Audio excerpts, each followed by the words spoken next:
இயேசுவை நேசிப்பவர்கள் பைபிளை வாசிப்பார்கள். இந்த சேனலை பின்பற்றினால் ஓராண்டில் வேதாகமத்தை வாசித்து முடித்து விடலாம். ஃபாலோ பண்ணுங்க, சப்ஸ்கிரைப் பண்ணுங்க. 1 நாளாகமம் 9ஆம் அதிகாரம். இஸ்ரவேலர் எல்லாரும் தங்கள் வம்ச வரலாற்றின்படி எண்ணப்பட்டார்கள். இவர்கள் நாமங்கள் இஸ்ரவேல் ராஜாக்களின் புஸ்தகத்தில் எழுதியிருக்கிறது. யூதா கோத்திரத்தார் தங்கள் துரோகத்தின் நிமித்தம் பாபிலோனுக்கு சிறைப்பிடித்துக் கொண்டு போகப்பட்டார்கள். தங்கள் காணியாட்சியிலும் தங்கள் பட்டணங்களிலும் முன் குடியிருந்தவர்கள் இஸ்ரவேலரும் ஆசாரியரும் லேவியரும் நிதிநீமியருமே.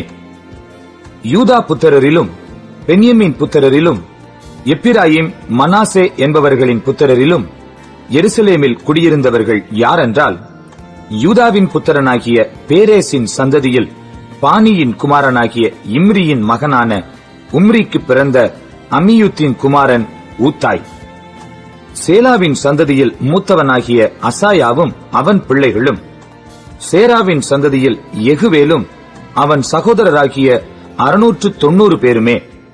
பென்யமீன் புத்திரரில் அசனுவாவின் குமாரனாகிய ஓதாவியாவுக்கு பிறந்த மெசுல்லாமின் மகன் சல்லு, எரோகாமின் குமாரன் இப்னயா, மிக்கிரியின் குமாரனாகிய ஊசியின் மகன் ஏலா, இப்னியாவின் குமாரனாகிய ரேகுவேலுக்கு பிறந்த செபதியாவின் மகன் மெசுல்லாம் என்பவர்களும், தங்கள் சந்ததிகளின்படி இருந்த இவர்கள் சகோதரராகிய 956 பேருமே. இந்த மனுஷர் எல்லாரும் தங்கள் பிதாக்களின் வம்சத்திலே பிதாக்களின் தலைவராயிருந்தார்கள். ஆசாரியர்களில் யதாயா, யோயாரிப், யாக்கீன், அகிதூபின் குமாரனாகிய மெராயோத்தின் மகன் சாதோக்குக்கு பிறந்த மெசுல்லாவின் குமாரனாகிய இல்கியாவின் மகன் அசரியா என்பவன் தேவாலயத்து விசாரணை கர்த்தன்.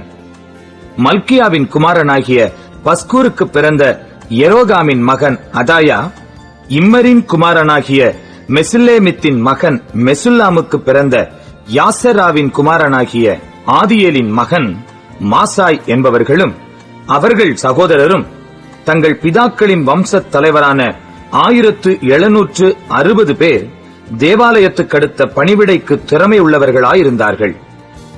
லேவியரில் மெராரியின் சந்ததியான அசபியாவின் குமாரனாகிய அஸ்ரிகாமுக்கு பிறந்த அசூபின் மகன் செமாயா, பத்பக்கார், ஏரேஸ், காலால், ஆசாபின் குமாரனாகிய சிக்ரிக்கு பிறந்த மிகாவின் மகன் மத்தனியா, எதுத்தூனின் குமாரனாகிய காலாலுக்கு பிறந்த செமாயாவின் மகன் ஒபதியா, நெத்தோபாத்தியரின் கிராமங்களில் குடியிருந்த எல்கானாவின் குமாரனாகிய ஆசாவின் மகன் பெரகியா, வாசல் காவலாளிகளாகிய சல்லூம், அக்குப், தல்மோன், அகிமான் என்பவர்களும் இவர்கள் சகோதரருமே. இவர்கள் தலைவன் சல்லூம். லேவி புத்திரரின் சேனைகளில் இவர்கள் கிழக்கே இருக்கிற ராஜாவின் வாசலை காவல் காத்து வந்தார்கள். கோராகின் குமாரனாகிய எபியாசாபுக்கு பிறந்த கோரேயின் மகன் சல்லூமும் அவன் பிதாவின் வம்சத்தாராகிய அவனுடைய சகோதரருமான கோராகிய பணிவிடை வேலையை விசாரித்து, அவர்கள் பிதாக்கள் கர்த்தருடைய பாளையத்திலே வாசஸ்தலத்துக்கு போகிற வழியை காவல் காத்தது போல வாசஸ்தலத்து வாசல்களை காத்து வந்தார்கள்.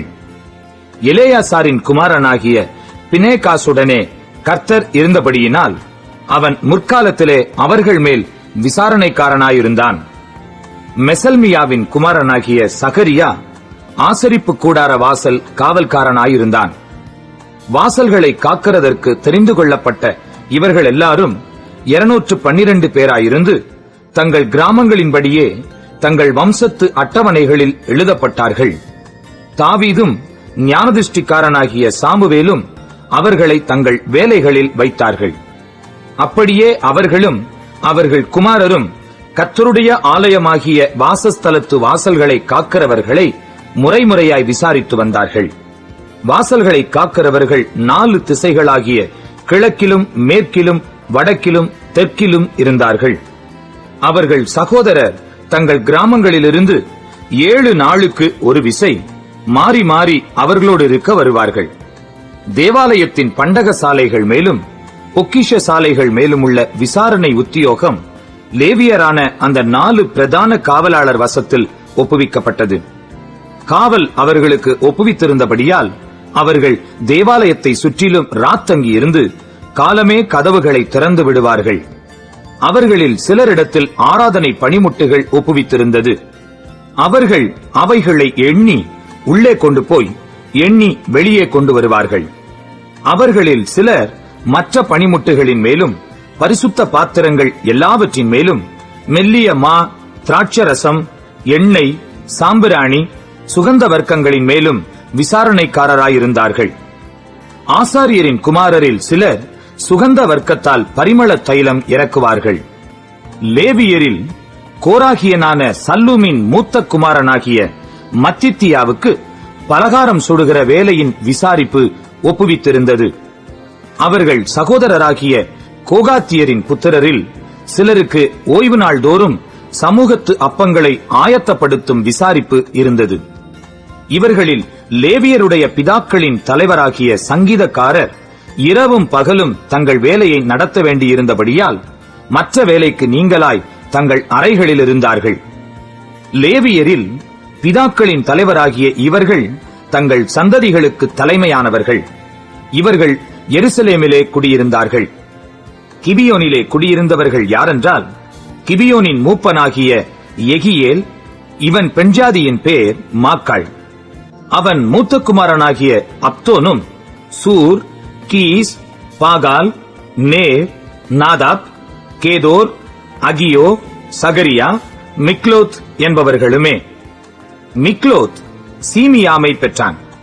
இவர்களும் தங்கள் சகோதரரோடும் கூட எருசலேமில் இருக்கிற தங்கள் சகோதரருக்கு சமீபத்தில் குடியிருந்தார்கள். நேர் கீஸை பெற்றான். கீஸ் சவுலை பெற்றான்.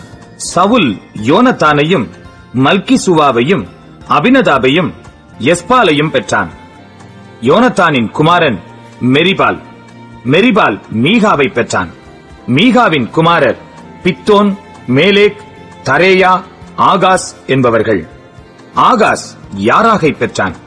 யாராக் அலமேத்தையும் அஸ்மவேத்தையும் சிம்ரியையும் பெற்றான். சிம்ரி மோசாவை பெற்றான். மோசா பினியாவை பெற்றான். இவன் குமாரன் ரப்பாயா. இவன் குமாரன் எலியாசா. இவன் குமாரன் ஆத்சேல். ஆத்சேலுக்கு 6 குமாரர் இருந்தார்கள். அவர்கள் நாமங்களாவன அசரிகாம், பொக்குரு, இஸ்மவேல், சேராயா, ஒபதியா, ஆனான். இவர்கள் ஆத்சேலின் குமாரர்.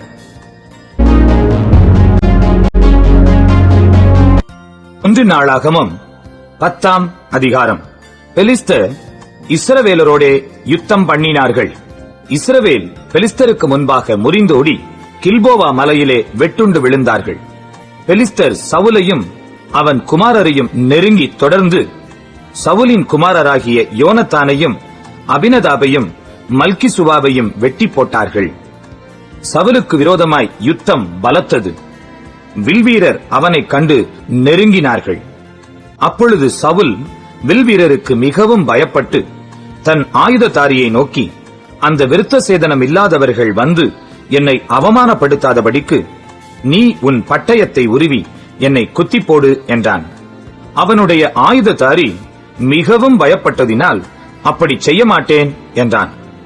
அப்பொழுது சவுல் பட்டயத்தை நட்டு அதின் மேல் விழுந்தான். சவுல் செத்துப் போனதை அவன் ஆயுததாரி கண்டபோது அவனும் பட்டயத்தின் மேல் விழுந்து செத்துப்போனான்.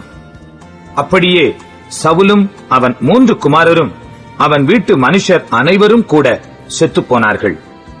ஜனங்கள் முறிந்தோடினதையும் சவுலும் அவன் குமாரரும் செத்துப்போனதையும் பள்ளத்தாக்கிலுள்ள இஸ்ரவேலர் எல்லாரும் கண்டபோது தங்கள் பட்டணங்களை விட்டு ஓடிப்போனார்கள்.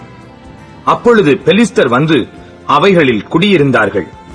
வெட்டுண்டவர்களின் வஸ்திரங்களை உரிந்து கொள்ள பெலிஸ்தர் மறுநாளில் வந்தபோது அவர்கள் சவுலையும் அவன் குமாரரையும் கில்போவா மலையிலே விழுந்து கிடக்க கண்டு அவன் வஸ்திரங்களை உரிந்து அவன் தலையையும் அவன் ஆயுதங்களையும் எடுத்துக்கொண்டு தங்கள் விக்கிரகங்களுக்கும் ஜனங்களுக்கும் அதை பிரசித்தப்படுத்தும்படி பெலிஸ்தருடைய தேசத்திலே சுற்றிலும் செய்தி அனுப்பி அவன் ஆயுதங்களை தங்கள் தேவர்களின் கோவிலிலே வைத்து அவன் தலையை தாகோன் கோவிலிலே தூக்கி வைத்தார்கள்.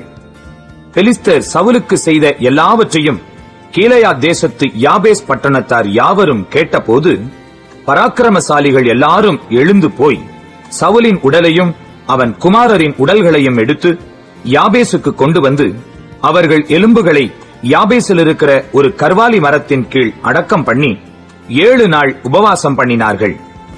அப்படியே சவுல் கர்த்தருடைய வார்த்தையை கைக்கொள்ளாமல் கர்த்தருக்கு செய்த தன் துரோகத்தின் நிமித்தமும் அவன் கர்த்தரை தேடாமல் அஞ்சனம் பார்க்கிறவர்களை கேட்கும்படிக்கு தேடினதின் நிமித்தமும் செத்துப்போனான். அதற்காக அவர் அவனை கொன்று ராஜ்யபாரத்தை ஈசாயின் குமாரனாகிய தாவீது வசமாக திருப்பினார்.